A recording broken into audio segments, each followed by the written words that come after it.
Ghost lights, camera action when I step into the limelight. Easily adapted to the high life. Dressed to impress like it's prom night. And when you live in top shelf, you know you gotta say. So here we are one more again. It is that time of year for the GPI Poker Awards. Your boy, again, me, has been nominated for Poker Vlogger of the Year. We are just coming up on the Poker Go Studios, which are right there. So let's get inside and see what's going on. Big chips, big cars, and even bigger cribs. Never thought that it would happen just the way it did. Fast forward that now, it's just the way we live. That's good food and drinks. My mood makes you think that this life's made for a king.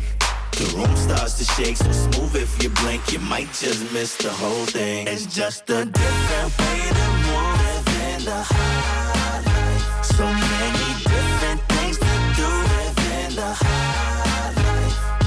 That's good food and drinks. My mood makes you think that this life's made for a king. So many different things to do within the high life. And now it's girls, girls, girls, how you dope? The coupe only sit two, but in the back I got four. Best Vlogger: Jamin Burton, Mariano Grandoli, Brad Owen, Ethan Yao. And the winner is Rampage.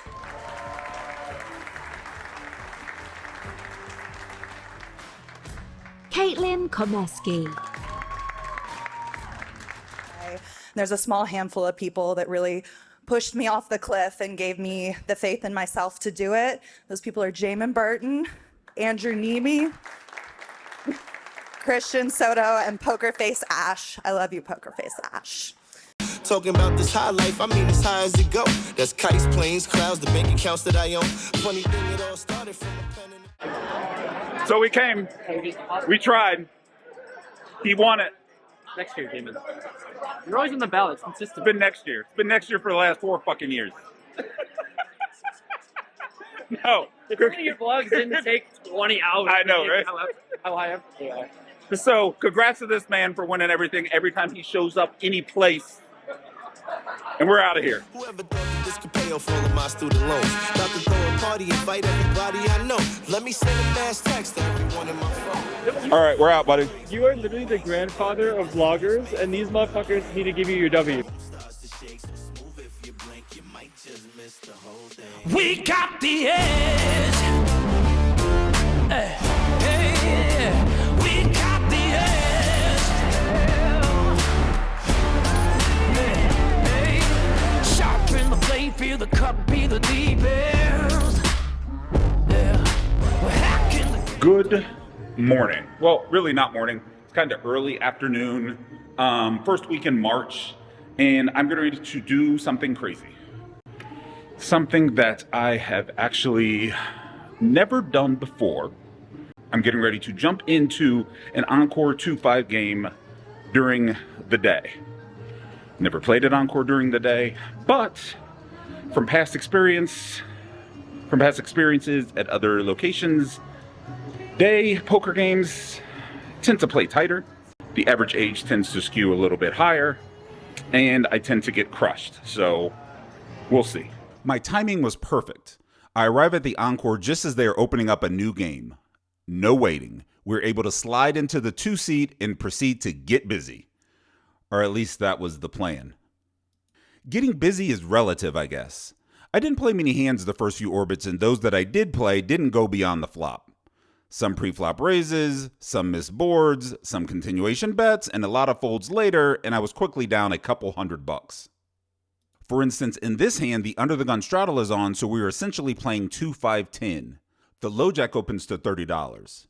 She was in town from Maryland playing cash, and her boyfriend was currently playing the tournament. Since table opening, she'd been basically running over the table, winning a lot of pots without showing almost any hands down. Small sample size, so this doesn't mean she's bluffing a lot, necessarily. But it doesn't mean she isn't bluffing either. I liked her style. The cutoff calls, and I pass on a squeeze here and elect to just call myself. The straddler comes along.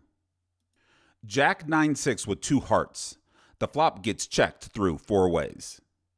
The turn deuce of diamonds shouldn't change very much. The straddler now bets $35, which is quickly called by the low jack and quickly insta-folded by the cutoff. Interesting spot. Holding the 2 10s here isn't the best as it blocks a lot of our villain's bluffing range. Queen 10, King 10 become less likely. The straddler not having the lead on the flop means it's a pretty natural check with most of his jacks.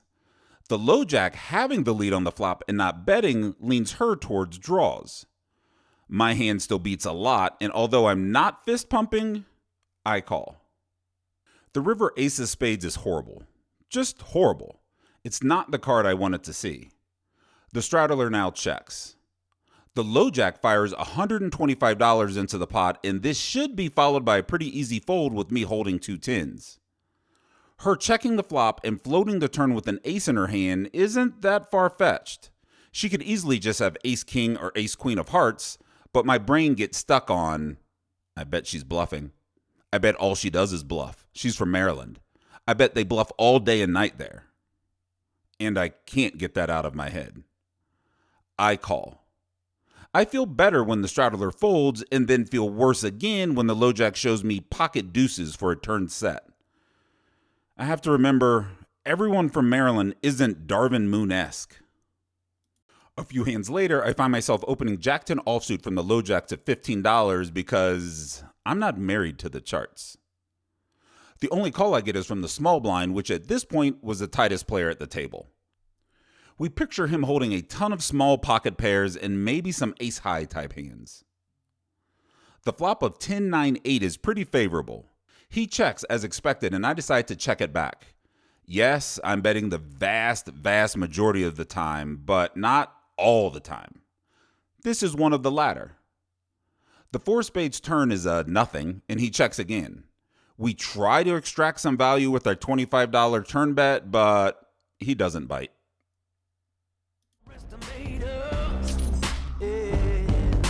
Still got the lions, they roaring inside. Reclaim our power, we're ready to fight. Showing our colors, we're coming alive, coming alive. Greater, stronger, better, faster. We got the edge. In this next hand, the under the gun player opens to $20, and the low jack, a tight older gentleman, calls. We 3-bet from the cutoff with interracial kings, and surprisingly, both players call. The under the gun player choosing to call rather than 4-bet really narrows his range to a lot of ace-high broadways and smaller pocket pairs. Queens most likely being the best of that lot. The low jack, well, who cares? He's kind of in no man's land, honestly.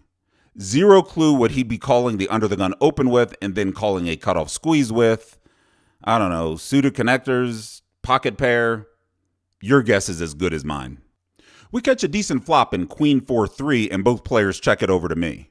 Really no reason to go crazy large here. We want to catch the under the gun player with ace queen or make it hard for pocket jacks to fold. We bet 1/3 pot, but unfortunately, both players elect not to continue.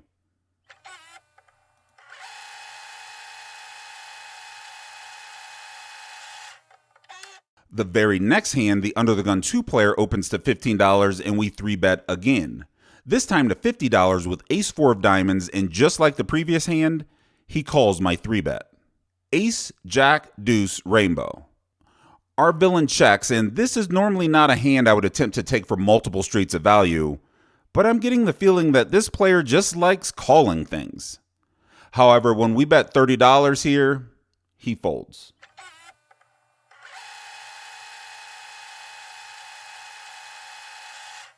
In the next hand, I play myself. The same guy, now in the under the gun 1 spot, opens to 15, and again, I find a 3-bet.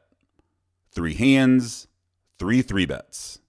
I make it $50 with ace queen offsuit, and this time the hijack to my direct left is the only caller.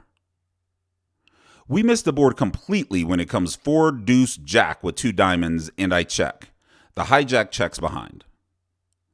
The turn 8 of clubs, and we check again. It's at this point the hijack fires $45, and I float by calling. Our float isn't atrocious, but here's another spot where I can just fold. Sometimes my brain wants to think, These players have seen you 3-betting a lot and not showing anything down, so they're coming after you.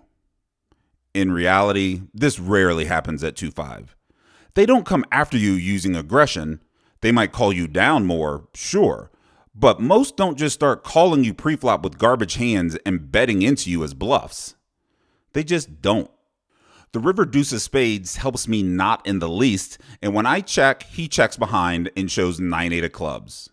So he called preflop with a suited connector, and he bet when he made a pair. Standard.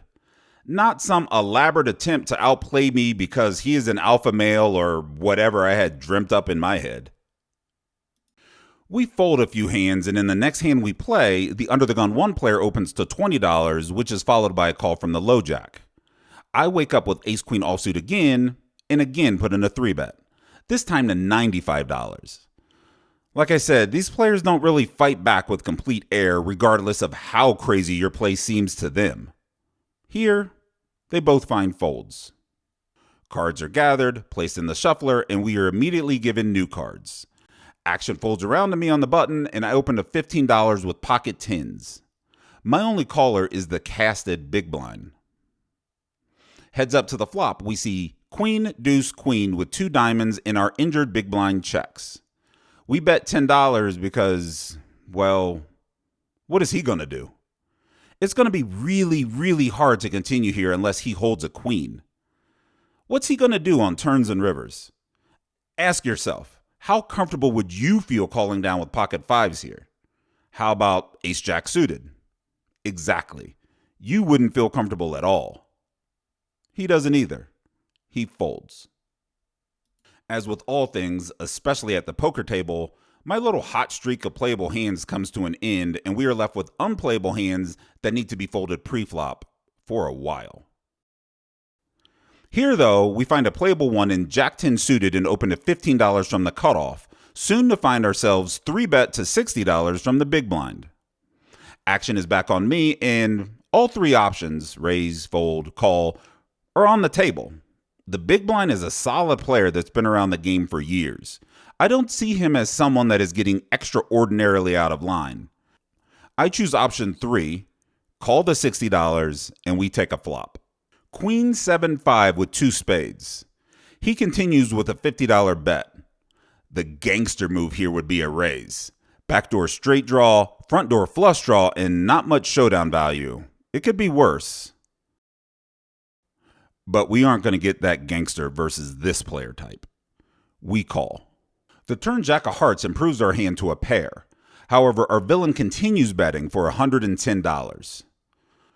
3-bet, bet, bet isn't normally a line that an out of position player uses to set up bluffs. So I'm leaning into thinking he has something. With still a ton of outs to improve our hand, we call again. The river is very interesting. It's the 10 of diamonds. So we've missed our flush and backed into 2-pair. However, this particular version of 2-pair has also brought in the ace-king straight. Let's see what our villain does. He checks. Given the line work of this hand, open, 3-bet, call, bet, call, it's unlikely that he'd check ace-king here in hopes of a fancy river check raise. I mean, why? I've clearly shown that I'm willing to call down. So that being said, there's little reason to check back my 2-pair. I mean, what if he has aces? I might be able to get more value. I debate for about 20 seconds on my sizing here. I merge and settle on $200 and he calls pretty quickly. I show my hand and his hits the muck. The speed of his call leads me to believe that I probably could have gotten more on the river.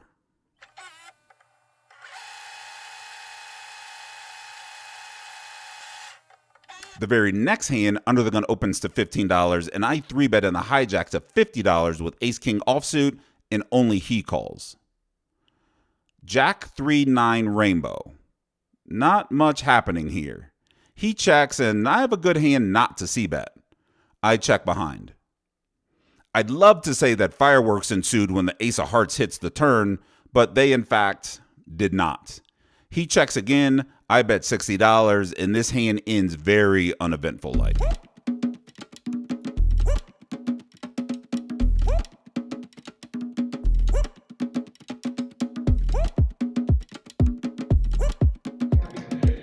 I'm not actually sure if it's mid-session update time or not, but we're doing one. Because it's my vlog and I can do what I want.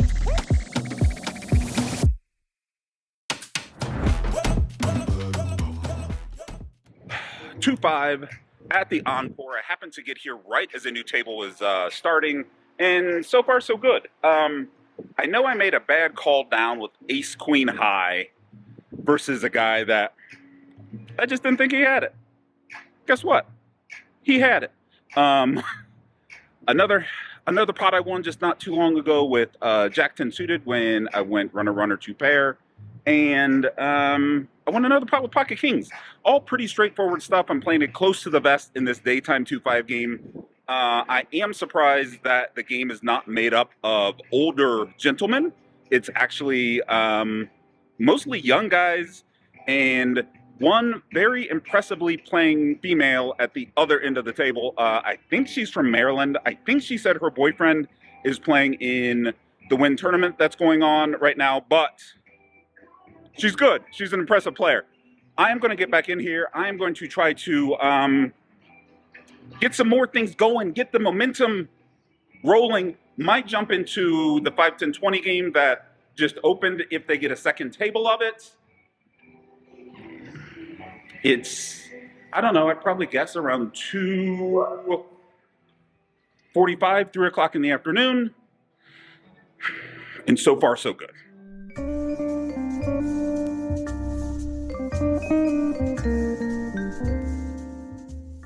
In the hand prior to this one, there were 2 opens in front of me and a 3-bet, and I folded ace-10 offsuit on the button. 2 players went heads up to a flop of king, queen, jack, and to make a long story short, I would have won a gigantic pot. My fold was 100% correct, but it still kind of sucks when that stuff happens. I'm still thinking about that hand when the next hand is dealt. I open pocket 7s from the low jack and the hijack calls. The big blind now squeezes to $85. Good configuration for a squeeze, and decent sizing. I let the 7s go, but the hijack continues. Unfortunately for me, I get to see a big pot build around the 10-7-6 board. In 2 hands, back to back, I missed out on larger than normal pots that I would have easily won. There is solace in knowing that I played both in a standard way, but I can't lie. It's still a tiny bit tilting. Not many hands later, I open pocket 6s from under the gun. A position you would think would garner some extra respect. It doesn't. Under the gun 1, the low jack, and the hijack all just call. No raises. 4 of us see a flop of ace-7-6 with 2 spades. This must be the poker gods trying to make my earlier 2 folds right. I lead out into 3 people for $30. That lead alone should scream strength. Under the gun 1 folds, the low jack calls, and the hijack folds. Heads up, we go to the turn. 5 of spades. Not the card I wanted to see. Not the card at all. We aren't excited about it, but we continue betting here. In hindsight, I probably bet a little bit too large with this exact turn card falling. I bet $100 banking on our villain mostly having top pair here and 2 pair if we're lucky. He calls the $100 rather quickly. The river 3 of diamonds puts a one-liner to the straight on board. A straight that I should really never have. We check and begin debating on what we will do if he fires. But it doesn't come to that. He quickly checks back and mucks when we show our set. Weird hand here. Under the gun limps, I raise to $20 on the button with king queen offsuit and the under the gun player calls. Then checks dark. Check it out. On a flop of ace-10 queen rainbow, I bet $30 and he calls again. I turn the nuts when the jack of diamonds hits, and after he checks, I bet $100 and he calls again with the one-liner to a straight on board. Either he has the same straight, or a diamond draw, or maybe 2 pair, I guess? The 4 hearts river bricks all those things and he checks a final time. I'm really not sure what I can get value from here, to be honest. I grab $150 in chips and bet those, knowing that if he calls, we're just chopping. He snap calls. I say straight and show my hand, and he mucks his. No idea what that was about.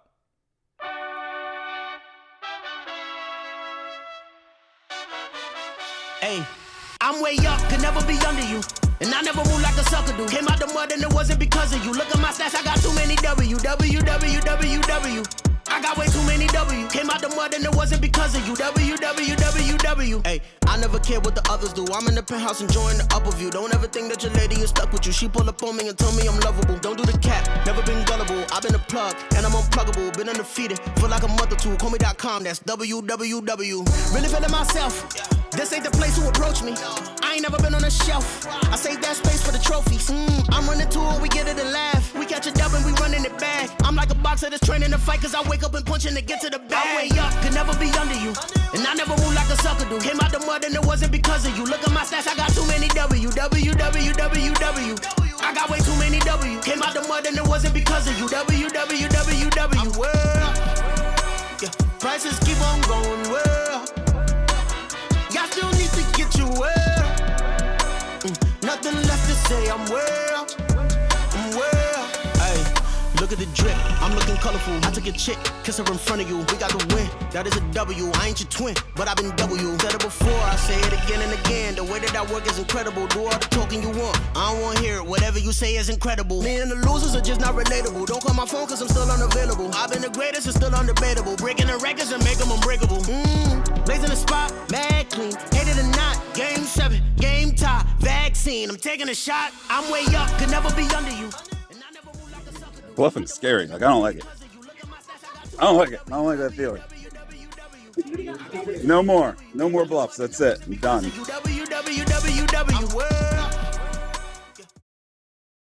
The session's winding down. It's almost time to go, so let's leave on a good note. I open under the gun to $15 with king-queen offsuit and get called by both the small and big blinds. It's nice to open under the gun and have position in a hand. It's even nicer when you catch a king-queen 7 board and have both players check to you. I continue for $30 and only the small blind comes along. I'm not a huge fan of the 9 of hearts turn because it brings in the obvious straight with Jack 10, but when the small blind checks again, I decide to keep the value train going. I bet $65 and he calls. However, when the 8 of hearts river shows up and he now leads into me for $140, alarm bells go off. What is this? I don't like this at all. Honestly, I almost just folded. Players have no bluffs here. Even if he had the same hand as mine, he's not going to just wake up and lead the river. Unfortunately, curiosity got the best of me, and I find a crying call. And lose when he shows me pocket 7s for a flopped bottom set. Well, not exactly leaving on a good note, but we're still leaving.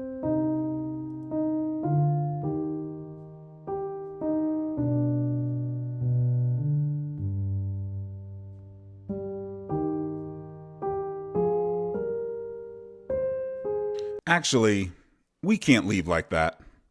Let's play another hand. The very next hand, the low jack opens to $20 and the button calls. In the small blind, we look down a great squeeze candidate in 6-5 suited and do so. $90. The low jack folds, but the button, our friend from Maryland, continues. If there was a list of boards to happily barrel off and go broke on, this would be on that list. Queen 7-8 with 2 spades. First to act, we load and fire barrel 1 for $130. The button doesn't take too much time before calling this one. I really hope she's prepared to catch a stack because I have zero plans on slowing down regardless of turn or river cards. We have all the good hands in our range. Aces, kings, and especially queens. She can have none of these hands. It's time for maximum pressure. The dealer burns and turns the jack of spades. So now I actually have a hand. That helps, but we're still unleashing. $225 this time. This gives her pause. She thinks about it for a while and folds. Okay. Now we're leaving on a good note.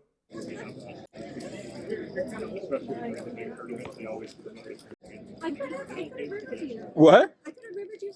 No. What's your name? I guess Debbie's my preferred name. Yeah, Debbie. What's his name? Ryan. Ryan. It's nice meeting you. Okay, one more. Last one. I swear, this is it. Under the gun opens to $15, and although we don't raise with this hand a lot from the cutoff, it's mostly a fold, we find the raise this time to $55 with 5-4 suited, and the under the gun player calls.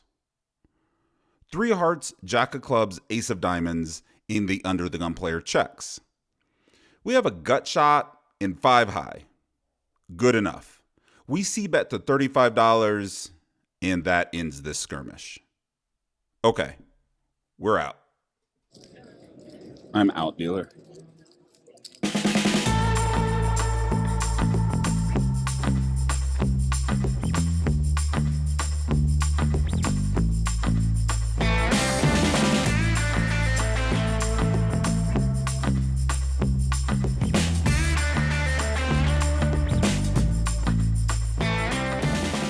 So, here is my dedication to this craft. I'm gonna tell you guys a little fun fact. I got home from that encore session probably about 2.5 hours ago. I uploaded all the footage to my computer.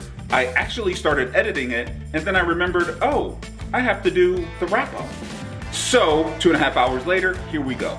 In the encore game for $1,500, out for about $500 more than that. It was like 2016. So, for a day game, for 4 or 4.5 hours played, can't complain about that.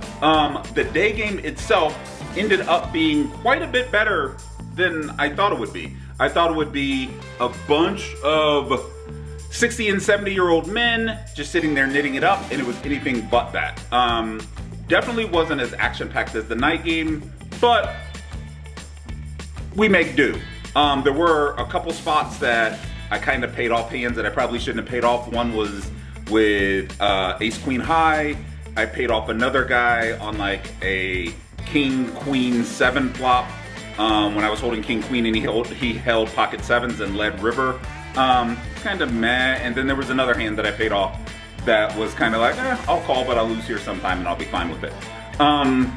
Overall, the place was packed. I mean, the Win Tournament Series is still going on. I'm actually debating heading back up there and jumping into a 5, 10, 20 game because it's really only, it's only like 8 o'clock. So I'm gonna finish this wrap up. I'm then gonna upload this footage, and then I'm gonna decide if I head back out. Who knows? But in the meantime, if you like this video, leave me a comment. I'll probably respond eventually. And subscribe to the channel, and we'll catch you next time. Bye. So here is an interesting turn of events. We find ourselves at the encore. We find ourselves doing a mid-session update for a vlog that I never really started.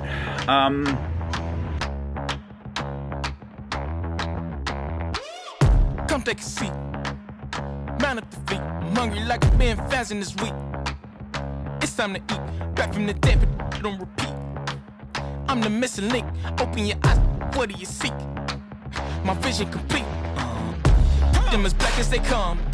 Even shoot black when I'ma shoot back when they come. They wanna attack, but I'm numb. Just gets the black on my bum. I'm moving back to the sun. That just rap cause it's fun. Got my lady wearing all black like a nun. Make a deposit. Leave them with some knowledge. Encore 5, 10, 20. In the game for, actually, I won't say what I was in the game for, and I won't say what I was out for, because the new rules are that we do it at home. Sorry to disappoint you, but I didn't mess up that many times this time. Not that many. Near perfect.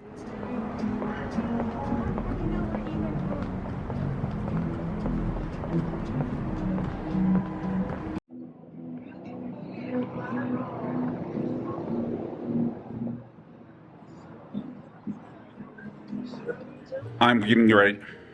The age tends to skew out for about woo.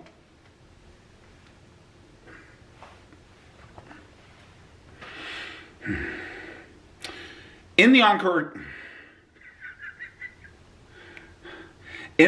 game for $1,500 out. We've been in this game for a bit. I'm not quite sure if it's mid-session update time or not, but we're going to do one anyway. So I get to the encore, I get a seat right away. In fact, they're opening a new game as I walk in, and I'm actually quite surprised that the table didn't skew older during the day. It's actually a pretty young looking table. There's an older gentleman to my left, and there's two to my right. But besides that, just like in most 2-5 games, they're just not 3-betting enough. I 3-bet, I open, they call with like hands as strong as ace queen suited.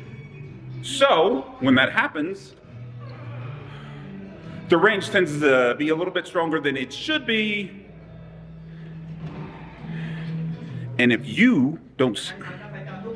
I don't slow down with going ham post flop, I just get owned. So we are going to head back in now, and we're going to try to get the ball going, the momentum going.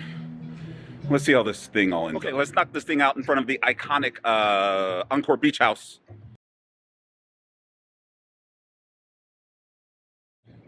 $2-5 at the Encore. Mornings are the same. I don't wanna